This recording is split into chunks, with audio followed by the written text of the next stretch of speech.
बहन कुमारी माननीय मायावती जी की जब ताकत है तो मुर्दे भी उठ के चिल्लाएंगे।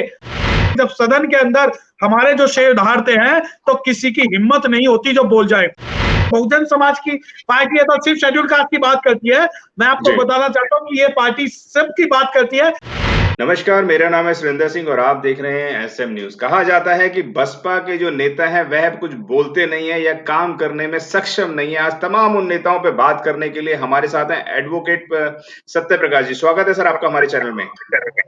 Thank you. जय भीम सुरेंद्र जी, जय भीम जी।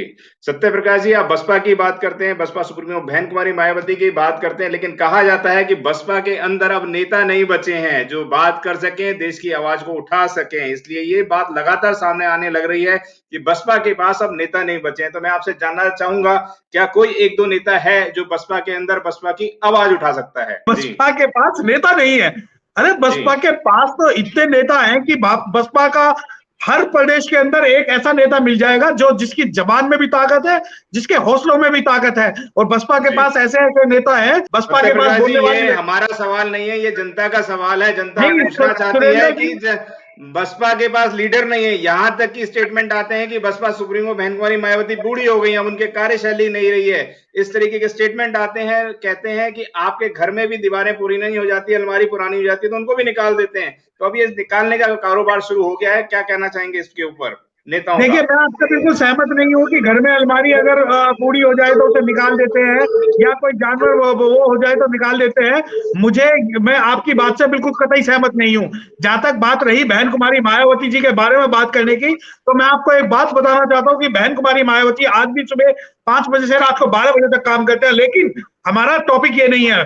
हमारा टॉपिक है कि बसपा के पास बोलने वाले नेता नहीं है। सुरेंद्र जी, अगर आपके पास पेन और डायरी हो तो आप लिख लीजिए कहीं। मैं कुछ एक पार्टी का छोटा सा कार्यकर्ता, मैं कुछ नेताओं के आपको नाम बता रहा हूं और मैं चैलेंज करता हूं कि इनके सामने सिर्फ राजनीति की बात पर ही नहीं, आप किसी भी टॉपिक पे बोलिए, वो उस टॉपिक पे आपके सामने बोलेंगे और आपकी जबान बंद करेंगे।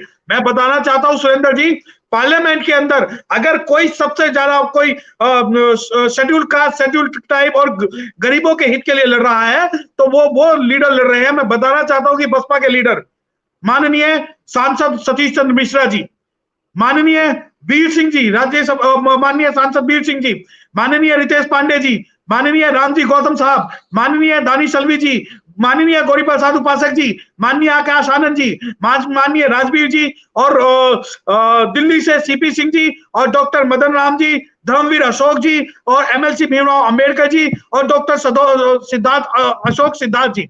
ये ऐसे लीडर हैं, जब ये राज्यसभा या पार्लियामेंट के अंदर बोलते हैं तो लोगों की बोलती बंद हो जाती है।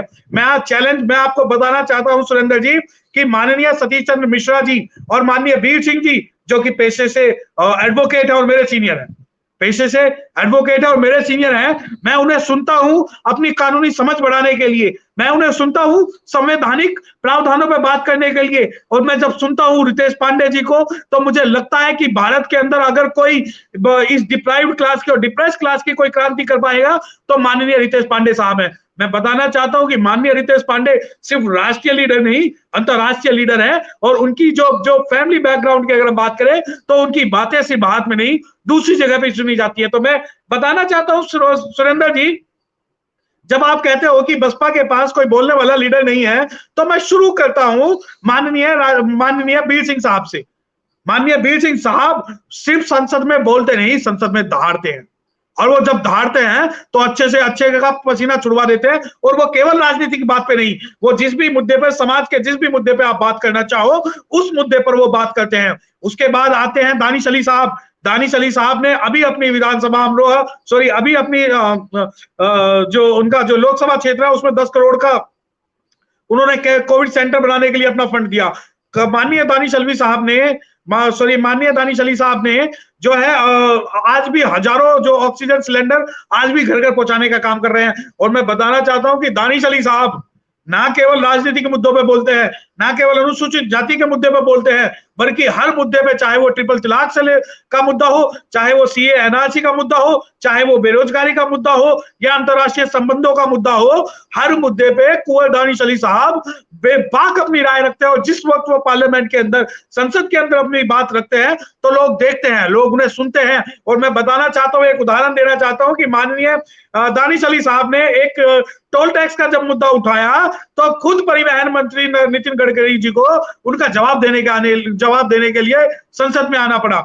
मैं बताना चाहता हूं कि ये तो खैर हमारे सांसद के डॉक्टर अशोक सिद्धार्थ साहब हैं, जब वो बोलते हैं शब्दों पे उनकी पकड़, उनकी समझ, उनकी विषय पे समझ इतनी है कि अशोक सिद्धार्थ साहब जब बेबाकी से अपनी बात रखते हैं तो लोग देखते हैं कि क्या ये बहुजन समाज पार्टी के धुरंधर नेता है जो इतनी अच्छी तरीके से बात कर रहे हैं। तो ये तो वो लोग हैं जो कि हमारा रिप्रेजेंटेशन आज संसद में कर रहे हैं। लेकिन संसद के अलावा भी हम देखते हैं कि हमारे पास बहुत सारे लीडर्स हैं। और मैं बताना चाहता हूं, एक दो नहीं, सैकड़ों हजारों की तादाद में हमारे पास लीडर है जो इतने अच्छे वक्ता हैं, जो इतना अच्छा बोलते हैं, जो इतना अच्छा सामाजिक क्रांति करते हैं कि मैं बता नहीं सकता। मैं बताना चाहता हूं कि हमारे पास देखिए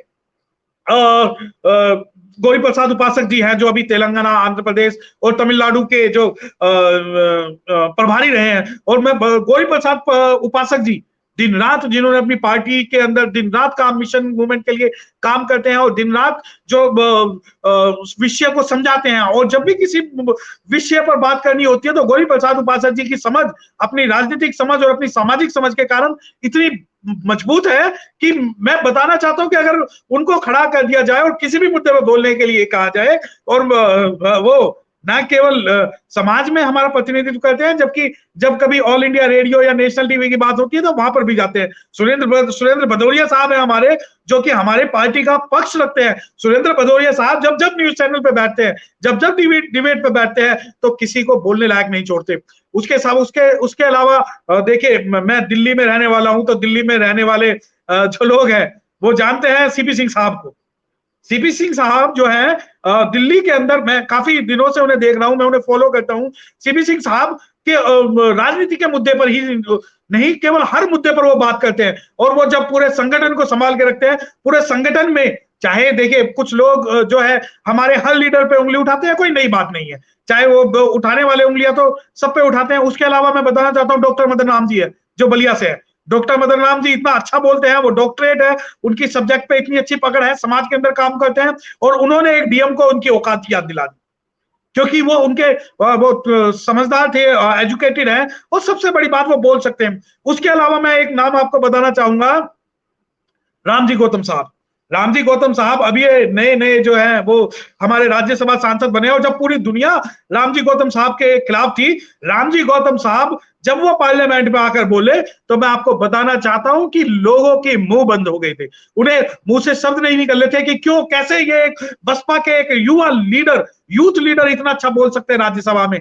लेकिन राज्यसभा के लिए जो काबिलियत रामजी गौतम में हमने देखी, मुझे लगता है कि मैं चैलेंज करता हूं कि माननीय रामजी गौतम साहब के सामने आप किसी को भी बुला लीजिए। दूसरी बात, ये तो जो पार्लियामेंट के अंदर हमारा रिप्रेजेंटेशन कर रहे हैं, धर्मवीर अशोक साहब है। धर्मवीर अशोक साहब है जो पूरे भारत के अंदर जो एमएलसी भी पूर्व मंत्री रहे हैं। धर्मवीर अशोक साहब, जब मैं पहले उन्हें दिल्ली में देखता था तो उनकी कहानियां, उनकी सोच, उनकी जो समझ है, अब वो उड़ीसा में रहते हैं तो उड़ीसा से उन्होंने अय्यन काली के बारे में हमें बताया, बहुत अच्छा लगा। और मैं बताना चाहता हूं कि सैकड़ों हजारों टॉपिक पर, कहानियों पर धर्मवीर अशोक साहब से आप बात करके देख लीजिए, वो पूरे दिन बोल सकते हैं। और आप कहते हो कि हमारे पास बोलने वाले जो लीडर है वो नहीं है। मैं आपको बताना चाहता हूं कि एक हमारे एमएलसी हैं जो उत्तर प्रदेश से हैं, भीमराव अंबेडकर साहब। भीमराव अंबेडकर साहब जो है वो राज्यसभा जा रहे थे, परंतु केवल उनके नाम के कारण, उनके विचारधारा के कारण उनको राज्यसभा नहीं जाने दिया। और जो खेल इन्होंने इस वक्त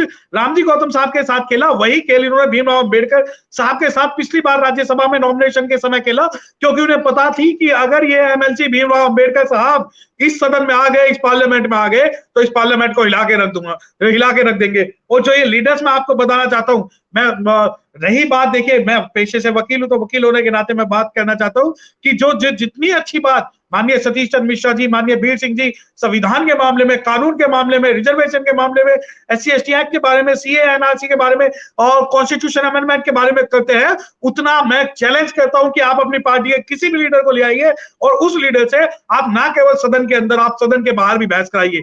और उसके अलावा देखिए रितेश पांडे साहब इतना अच्छा बोलते हैं, हर मुद्दे पे बोलते हैं। और अभी हमारे नॉर्थ ईस्ट के लोकसभा के जो कैंडिडेट थे नॉर्थ ईस्ट, राजवीर सिंह जी, उनकी भाषा पे पकड़, वो अपने आप में इतने मजबूत हैं, इतने कद्दावर हैं कि मैं चैलेंज करता हूं कि आप उनके सामने किसी भी लीडर को खड़ा करिए, राजवीर जी उन्हें बोलने नहीं देंगे। उसके अलावा बहुत सारे लीडर्स हैं, अगर हम दिल्ली की बात करें तो दिल्ली के अंदर भी आप हर इलाके में देखिएगा, तो जब आप कहते हो कि नहीं इनके पास कोई सेकंड जो है कैटेगरी का सेकंड लेवल नहीं है, तो बहुत सारे हैं हमारे पास, एक ढूंढोगे हजार मिलोगे।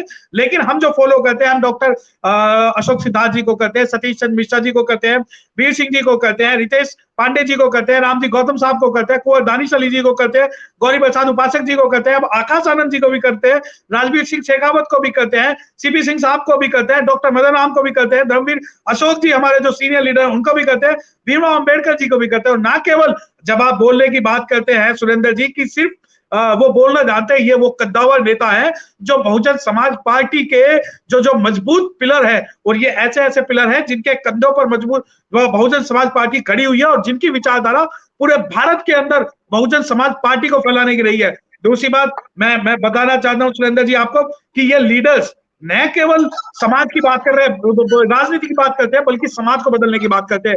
अब ये देखिए कि इसके अंदर मैं आपको समीकरण बताना चाहता हूं कि हमारे पास ब्राह्मण लीडर भी हैं, हमारे पास राजपूत लीडर भी है, हमारे पास मुस्लिम लीडर्स भी हैं, हमारे पास OBC लीडर्स भी हैं, हमारे पास शेड्यूल कास्ट लीडर्स भी हैं। तो हमारे पास लीडर्स का जो एक मल्टी डाइवर्सिटी जो एक कॉन्सेप्ट है वो है।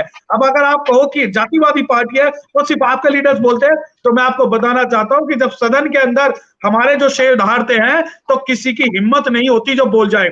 अगर वो एक सवाल पूछ ले तो पूरी भारत सरकार उनका जवाब देने के लिए लग जाती है, न केवल सदन में, सदन से बाहर हमारे पास लीडर हैं, गौरी प्रसाद उपासक जैसे, धर्मवीर अशोक जैसे, माननीय CP सिंह साहब जैसे, भीमराव अंबेडकर जैसे। तो इन लोगों से अगर आप चाहते हो कि ये लोग बहुजन समाज का रिप्रेजेंट नहीं करते, वो बात दूसरी है सुरेंद्र जी कि मेन स्ट्रीम मीडिया उनके गोमूत्र को भी फ्रंट पेज पे छाप देगी और हमारे लीडर्स के संवैधानिक प्रावधानों को, डिबेट को और उनका जो संवैधानिक बातें हैं उनको भी नहीं छापेगी, क्योंकि उन्हें पता है कि हमारा एक जो लीडर है वो अपने आप में परमाणु बम है, वो अपने आप में डायनामाइट है, वो अपने आप में एक सूरज है जो चमकता है। मैं बताना चाहता हूं कि बड़े बड़ाई ना करें और बड़े ना बोले, बोल हीरा किससे कम कहे, लाख टका मेरा मोल, कश्मीर से कन्याकुमारी और कच्छ से कोहिमा तक अगर बहुजन समाज पार्टी के अगर आप लीडर ढूंढने जाओ सुरेंद्र जी, मैं आपको ऐसे लीडर्स बता सकता हूँ। ये कुछ लीडर्स थे जिनकी जो मेरी जानकारी में है, इनके अलावा हमारे पास बहुत सारे लीडर्स हैं। और आप कहते हो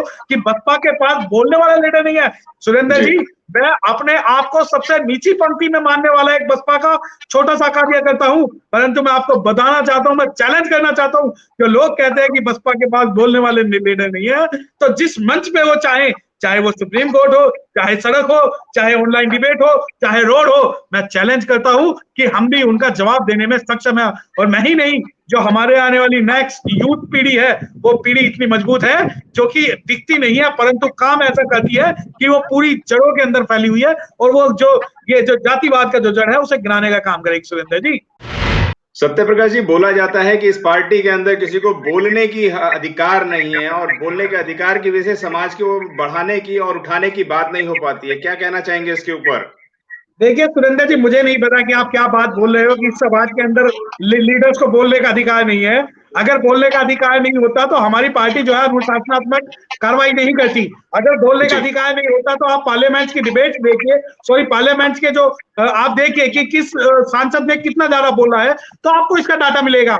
मैं बताना चाहता हूं कि सतीश चंद्र मिश्रा साहब वीर सिंह जी, डॉक्टर अशोक सिद्धार्थ, रितेश पांडे साहब और रामजी गौतम साहब पार्लियामेंट में हर बात पे बेबाकी से बोलते हैं। मैं आपको बताना चाहता हूँ कि कुछ लोग कहते हैं कि बहुजन समाज की पार्टी है तो सिर्फ शेड्यूल कास्ट की बात करती है।